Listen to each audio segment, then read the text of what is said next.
Millennium Development Goals were developed by UN, I think at the end of the day, it discovered that energy was actually not a component of the Sustainable Development Goals. But indeed, no development worldwide can be achieved without energy supply in the economy. And it's on that note I would invite the representative of the Honorable Minister of Power Works and Housing, Mr. Louis Edozie, to speak to us on roadmap for incremental, stable, and reliable power supply in Nigeria. Electricity is a very topical subject in Nigeria, more so than in many other countries. I think there are very few countries in the world where any neighborhood child can point out where the neighborhood transformer is. We all are used to talking about KVAs and megawatts, and the public discourse is replete with discussions of our power challenge. Now, this is as it should be, because we all know that there are very few drivers of public discontent like the power challenges we have. When power goes, it makes us very angry. It's a visceral emotion almost, and we have too much of that. Lack of electricity is one of the major things holding our country back. It affects productivity, it affects security, it affects our comfort, it affects our health. It is one of the major topics, developmental topics in Nigeria today. To put it graphically or put it numerically, the grid covers less than 30% of our population. Where it covers, if everybody miraculously could draw the power they need from the grid, we would draw about 13,000 megawatts. Those are the transformers, the wires that already exist. On any given day these days, the maximum generation we have on the grid is about 4,007. The average over the course of a day is about 3,009. So if you do the arithmetic, we all know that net, we get power about a third of the time of when we want it. So it varies. Some places are better, some places are worse. But it's clear to all of us that this is not what we want. This is not where we want to be. And from the hindsight benefit, I would say that government did what it could do best within the circumstances. A wire that is still good enough is flexible. But these ones, you just turn it and it breaks. And a lot of that exists in the network. Ibadan, where exists behind Mapo Hall and others, they are all bunch of pre-1950 lines.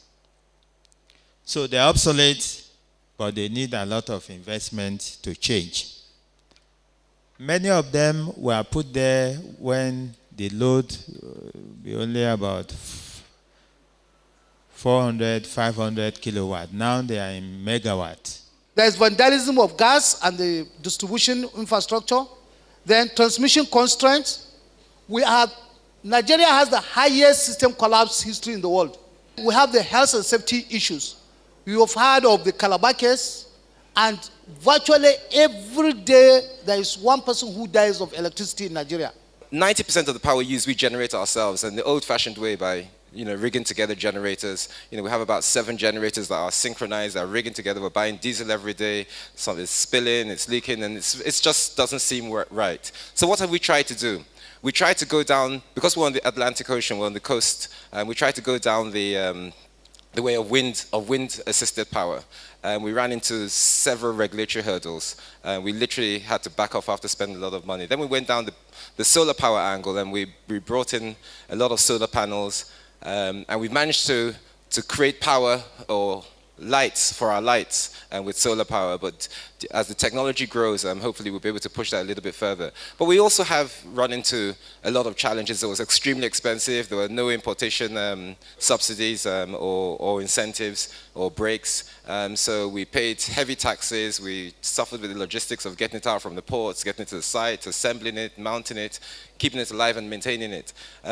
So obviously those challenges continue. What have we tried to do to overcome those challenges or make the best of the bad solutions?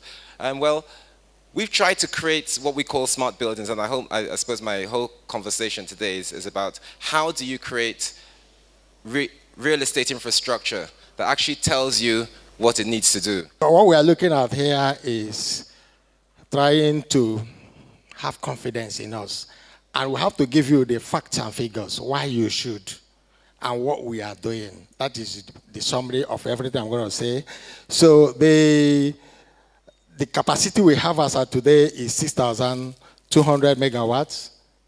And the transmission infrastructure is made up of approximately 6,680 kilometers of 330 kV lines and 7,780 kilometers of 132 kV lines.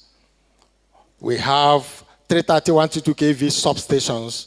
We have the installed capacity as of today, 10,504 megawatts. And 330/33 kV substations, we have installed capacity of about 11,660 megawatts. Average transmission losses is less than 7%. Distributed generation, that's what you're talking about. Yes, everybody has right to generate if that person follows the rules. So the issue of generating for yourself, I think I mentioned it, that the discos have the right to procure electricity at the disco level and give it to their customers. We came up with the 2012, we came up with the generation, embedded generation regulation. And I have heard many people saying states are not allowed to generate electricity. Lagos State is generating. They have a license. Are they allowed to wheel it out? They can. Supply? They can wheel it to the grid. Akwa Ibom has Ibom power. River State has their own power generation. So what stops Zamfara State from coming to generate and sell? So there is no impediment to anybody coming into the power sector to do business. The only thing is the rules are set, you follow them. That is actually an enriching time. It's a time I want to believe some of us have been enlightened already. We can continue, we can go on and on and on, but we have quite a lot to still do. I appreciate you all, sirs. God bless you. Thank you, sirs.